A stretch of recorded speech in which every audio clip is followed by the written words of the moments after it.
ranting about and explaining the Retroid Pocket 4 and 4 Pro.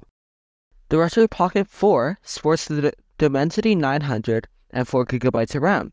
This is the same chip as Odin Lite, and the Retroid Pocket 4 Pro has the Dimensity 1100 and 8GB of RAM. And on the price side of things, the 4 is $150 and the 4 Pro is $200. Both of these do not include shipping, and you'll need to pay for that. So this infographic you see on screen shows where these devices are in their power and what they can emulate. So as you can see, the 4 can emulate almost all of GameCube and PS2, while the 4 Pro can do the same, but with more of an upscale. So to compare these numbers with other systems, as you can see, the T618 systems like the Retroid Pocket 3 Plus and RT405M can do about 60%, while the systems like the T610 with the Retroid Pocket 2S can do more like 50%. Now let's look at a few other devices in this size category. The Retroid Pocket 4 and 4 Pro size is very similar to the Retroid Pocket 3 Plus and the Switch Lite. So this is not a pocketable size in my opinion, but it feels great in the hands. So now about the screen. I usually hate 16:9 screens, and when the Retroid Pocket 3 Plus came out, I didn't think it was a good fit because you couldn't really play much 16:9 content, the only one being PSP, Android, and maybe some Switch. You can do more Switch now, but at the time, Switch emulation wasn't that far, so I don't think you could do much at the time. That's why I love the Retroid Pocket 2S. But the Retroid Pocket 4 and 4 Pro have a good reason to have a 16:9 screen.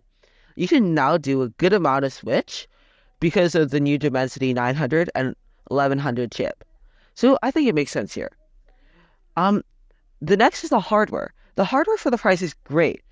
The Dimensity 900, 4GB RAM, 128GB internal for $150, or the Retroid Pocket 4 Pro with 128GB internal, Dimensity 1100 chip, and 8GB of RAM for $200. If you want to compare this with a bit of an older console, the Odin Lite, as I brought up earlier, it was a $200 console, so the same price as the Retroid Pocket 4 Pro. It used the Dimensity 900, which is the same chip as the Retroid Pocket 4, and it only had 4GB of RAM and 32GB of internal storage, if you're getting the base model, I think at least. So the Odin Pro is a stronger version of the Odin Lite, but the Retroid Pocket 4 Pro beats that out of the water as well. The only thing that the Odin has over this is the Odin's battery is bigger than the one here. I forgot to mention, the Odin Lite has antenna support, which means that it can connect and do calls and texts. But on a retro handheld, that's not really something that you would be concerned about. So, the Retroid Pocket 4 and 4 Pro both have Hall effect sticks and analog triggers. So after all that, comparing to some other devices, it's a great price. The only thing I'd want to recommend more is the Odin 2, but that is a totally different price range. One thing I love that Retroid did this time around is releasing both the Retroid Pocket 4 and 4 Pro at the same time. It's an immediate plus drop. So I'm going to play this clip from the Retro Handheld podcast with Retroid representative Chris. Excuse an RP4 and an RP4 Pro. Yep. Correct. Now, when's the Plus come out? Now it's the Pro.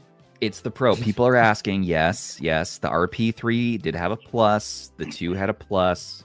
Are there any plans? Let's just ask this right off the bat. Are there any plans for a Plus? You're looking at it.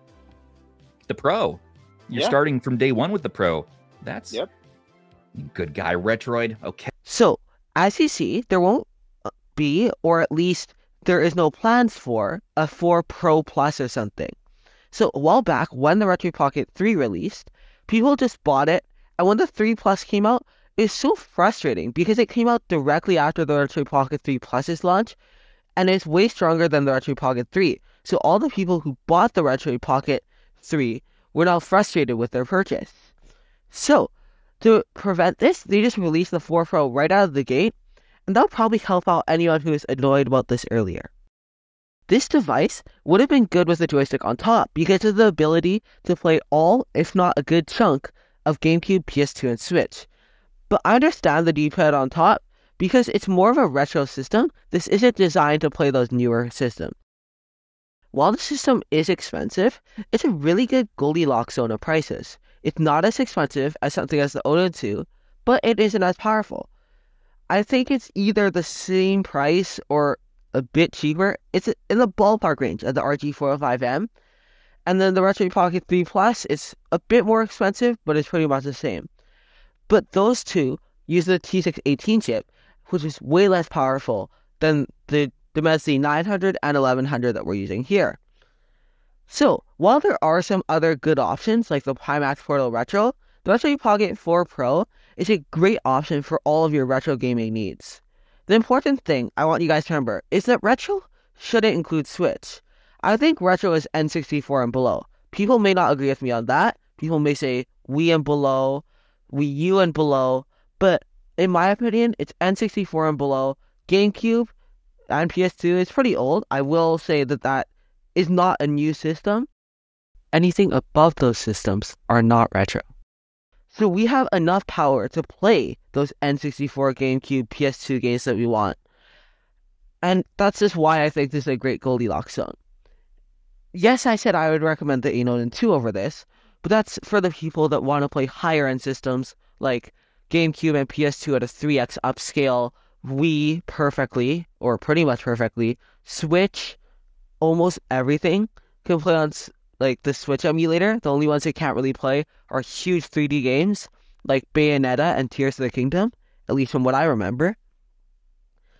So the Retroid Pocket 4 Pro is a perfect option for all retro systems. The only other system I almost like as much is the Pimax Portal Retro, but that has its own flaws, and I don't think it should be counted in the same area as the Retroid Pocket 4 Pro is. Throughout this video, I brought up the Odin 2 a lot, so I made a little infographic to compare them. So I'm going to just put it up and go through the info. So, first thing to note is that I'm using the lowest Odin 2 tier because it is closest in power and price. The Odin 2 base has 8GB of RAM and 128GB of internal storage, just like the Retroid Pocket 4 Pro. But the Retroid Pocket 4 Pro uses UFS 3.1 storage, while the Odin 2 uses UFS 4 storage. It's a similar story with the RAM, with the 4 Pro using LPDDR4X RAM, while the Odin 2 uses LPDDR5X RAM.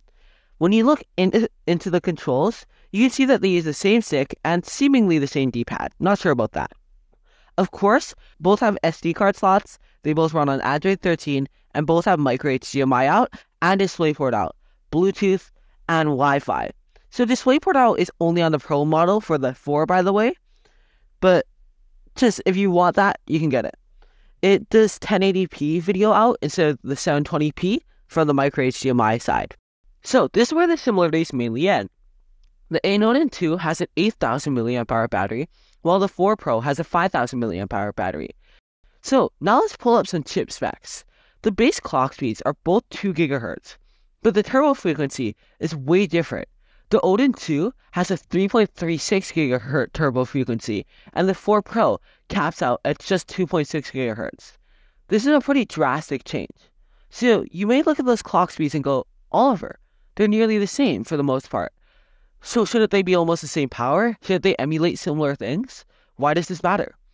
Well, it's not all about the clock speeds. It's about the cores themselves. The Snapdragon 8 Gen 2 on the Odin 2 has 4 cores clocked at 2.8 GHz and 1 core clocked at 3.36 GHz. The Retroid Pocket 4 Pro has 4 cores clocked at 2.6 GHz. So, if you add those up, you can see the difference. Yes, I know there are more cores than the ones I brought up, but those are the ones I want to focus on. So it's all downhill for the 4 Pro from here. About equal GPU clocks, but 9 times shading units on the Odin 2, about 4 times GPU FP32 floating point calculations. The Snapdragon 8 Gen 2 can push a 4K screen, while the 4 Pro can only push a 1080p screen at best. the Antutu benchmark is about 1.5 times better on the Snapdragon 8 Gen 2, and Pathmark and the rest of the benchmarks are more in the 2 times better area. So overall, the Odin 2 base is about 1.75 to 2 times the power of the Retro Pocket 4 Pro. But the Odin 2 base is $100 more, so keep that in mind. But again, the Retro Pocket 4 Pro is in a Goldilocks zone of prices. Enough power to play retro systems, and a great price for all of it. You can't really say the same for the Odin 2. It's much more expensive, and yes, it has much more power, but if you want to focus on the retro systems, it doesn't make that much sense. So let's just wrap everything up. Here's what I said. First, there are 2 models, a Retro Pocket 4 and a 4 Pro. The main difference is a better chip and 4GB more RAM. These can emulate almost all of GameCube's library and a good chunk of Switch. When the 3 came out, people got it, and then the 3 Plus came out, and the people that got the 3 were super frustrated.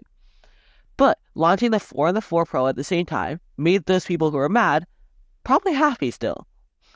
So, while the 4 Pro is expensive, I think it's in a great price area compared to a lot of other systems. Systems like the Miu Mini, RG35XX, those are cheap, but they can't do much. If that's what you want, then yeah, go for it. The Odin 2 is expensive, and it can do a whole bunch. If that's what you want, yeah, go for it. But the Retro Pocket 4 Pro and 4, I guess, is in a very middle Goldilocks zone. So if you're just going to be playing retro games, I would say to go for the Retro Pocket 4 if you want to play only some of GameCube. But if you want to play all of GameCube, go for the 4 Pro. The 4 Pro is more worth it, but if you want to save that $50, I understand. Thanks so much for watching this video. I hope to see you guys very, very soon.